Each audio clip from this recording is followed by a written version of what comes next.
The train slid across the plains like a silver thread pulled through a blanket of gold. I watched the fields sway in the late afternoon light and thought about Mara, my college roommate, the girl who once shared every secret and dream. It had been 5 years since we'd last seen each other. Her last letter had carried the scent of lilacs and the words, "Come stay a few days. Grant and I would love to see you." I almost didn't go, but loneliness is a quiet persuader. Sometimes it sends you exactly where you need to learn something you didn't expect. The Hollis house stood at the edge of a quiet town, half hidden behind maple trees just beginning to turn red. When the door opened, Mara's laughter spilled out, warm and familiar. She looked the same, maybe a little softer around the eyes, but her hug still felt like home. Grant appeared behind her with the polite smile of a man used to welcoming guests. "So this is Lena," he said, his voice low, almost careful. He reached for my bag before I could protest, and in that moment our eyes met for a second too long. It wasn't bold, just measured, as though he were studying the distance between manners and meaning. Inside, everything smelled of roasted herbs and polished wood. Mara busied herself in the kitchen while Grant carried my suitcase upstairs. His steps echoed on the staircase, unhurried. I followed with a smile, trying to keep the air light. "You've got a beautiful place," I said. He turned halfway, the late sun sliding over his face. "Mara chose most of it," he replied. "She has good taste." Then, after a pause that didn't need to exist, he added softly, "So do you, I suppose." I laughed because politeness demanded it, but something about the line stayed with me like a small splinter under the skin. Dinner was cheerful on the surface, Mara telling stories about old classmates, me pretending not to notice when Grant's gaze found me again across the table. He wasn't leering. It was subtler than that, like someone listening to a song they recognize but shouldn't hum along to. Each time I met his eyes, he looked away, and Mara kept talking, unaware that the air between us had changed its temperature. The candlelight flickered against the wine glasses. Outside, crickets started their evening chorus. I remember thinking how strange it is that danger can arrive looking exactly like calm. After dinner we sat on the porch. The night smelled of rain and wood smoke. Mara leaned against Grant's shoulder while we talked about the past. She asked if I'd ever married. I shook my head, too busy building a life that never really arrived. She laughed kindly. "Then it's still coming." Grant said nothing, just traced the rim of his glass with a fingertip, his eyes half hidden in the dark. When the first drop of rain touched the railing, Mara jumped up to rescue the laundry she'd forgotten on the line, leaving us alone for the briefest moment. Grant glanced toward her silhouette in the yard, then back at me. "You know," he said quietly, "she's talked about you for years." I almost felt like I knew you. I nodded, unsure what to answer. The thunder rolled, saving me from the need. Later, in the guest room, I unpacked slowly. The rain had turned steady, beating against the windows like an old clock ticking too loud. I wrote in my small travel notebook, a habit I'd never lost. "Mara is happy, I think, but Grant is hard to read. Maybe he's just tired." The lamp cast a soft circle of light on the page. Down the hall, I heard their voices fade into laughter, then quiet. I told myself I was imagining things, that the look at dinner had meant nothing. People meet eyes all the time. It's the mind that turns glances into stories. When I lay down, the storm grew heavier. The walls creaked, and once or twice I thought I heard footsteps on the landing. Old houses do that, I reminded myself. Still, there was a moment, maybe only a few seconds, when I was certain someone paused outside my door. The handle didn't move, but the air shifted, as if the hallway itself had inhaled. I held my breath until the silence returned.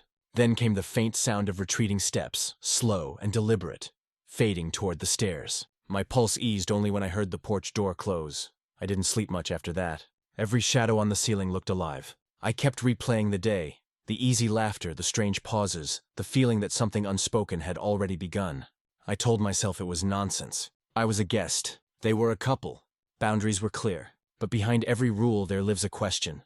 And that question followed me until dawn like the rhythm of the rain. When morning finally came, the house smelled of coffee and something sweet. Mara's voice floated up the stairs, cheerful, calling my name. And though I smiled as I went down, a part of me already feared that the story of this visit had only just begun. The morning opened with a soft mist, curling around the Hollis house like breath held too long. I woke to the scent of coffee drifting through the hallway, the kind of smell that fills a quiet place with warmth but doesn't quite reach the heart. When I went downstairs, Mara was already dressed, radiant and restless, her hair tied loosely, a notebook in her hand. "I have to run into town," she said, handing me a mug. "The charity board meeting moved up a day, and I can't miss it." You'll be fine here, right? Grant's taking the day off. He can show you around. Something in my stomach tightened, but I smiled anyway. Of course, don't worry about me. Go do your good deeds. She laughed, kissed my cheek, and rushed out into the gray morning, her car tires whispering away down the gravel drive. The sound faded until only the house remained, large, still, and listening. Grant appeared a few minutes later, barefoot, his shirt sleeves rolled, hair damp as if he'd just washed away a long night. "Morning," he said, his voice easy but not casual. "Mara mentioned you're staying till Sunday. That's good. She misses having someone around who actually listens." I forced a small smile. "You make her sound lonely." He shrugged, pouring himself coffee. "We all get lonely, don't we?" The silence that followed wasn't uncomfortable. It was heavy, the kind of silence that asks questions you shouldn't answer. He gestured toward the back door. "Want to see the garden? She planted it last spring. I can't keep a thing alive, but somehow she makes it work." I followed him out. The air smelled of wet soil and pine needles. The yard stretched out toward a small orchard. Raindrops still clung to every leaf like trembling glass. Grant walked ahead, hands in his pockets. When he spoke again, it was softer. Mara used to laugh more. The first year we married, she'd sing while cooking. Then the house got quiet. I didn't know what to say. Words felt dangerous. "She's still the same, Grant. Maybe life just changes the rhythm." He turned, smiling faintly. "You always were the one with gentle answers." We stood there too long. I could feel it in the air, the line between kindness and curiosity bending under invisible weight. I took a step back, pretending to admire the roses. "They're beautiful," I said quickly. "You both made something lovely here." He didn't reply. Only after a moment did he say, "You remind me of how she used to be." I left the garden first. Inside, I busied myself with dishes, pretending to tidy things that didn't need tidying. He offered to cook lunch, and I declined twice before giving in. We ate quietly, grilled cheese and soup, ordinary and safe. But the air felt anything but ordinary. He asked about my life in the city, my job, the people I dated. I kept my answers short. When thunder began again, we both looked toward the window at once. Rain, steady and familiar, began to fall. "Seems we're trapped inside," he said, almost smiling. "I don't mind the rain," I answered. He leaned back, eyes on me. "You don't seem like someone who minds much of anything." "That's rare." I stood to clear the table before his words could land. "I mind enough," I said softly. The afternoon stretched on like that. Quiet, blurred by rain and glances that meant nothing, yet carried everything. At one point, I caught him watching me as I read a book near the window. He looked away the second I noticed, pretending to focus on the storm. It was small, almost forgettable, but the unease crawled through me anyway. Later, Mara called. Her laughter filled the room through the phone, cheerful and tired. She talked about dinner plans, about maybe taking a drive to the lake tomorrow. "Is Grant treating you right?" she asked playfully. I met his eyes as he stood by the counter, listening. "He's been kind," I said carefully. When the call ended, the silence returned thicker than before. The rain had dimmed to a whisper. The sky outside bruised into twilight. Grant set down his cup. "You think I'm cruel, don't you?" I frowned. "I think you're lonely," he laughed, not kindly. "That's worse." The power flickered once, then went out entirely. The house sighed into darkness. I found candles in the kitchen drawer, lit two, and placed one on the table. Grant stood in the glow, the shadows cutting across his face. "You know," he said quietly, "you and Mara were always close. I used to envy that." His voice wasn't threatening, just sad, the kind of sadness that pretends to seek comfort, but is really searching for escape. I stepped back. "She loves you," I said. He looked at me then, a look I couldn't read. Part apology, part confession. Sometimes love isn't enough. For a heartbeat, the room was too small for both of us. The candle flame wavered. I felt my pulse in my fingertips. "You should tell her that," I whispered. He smiled. Tired, distant. "I think she already knows."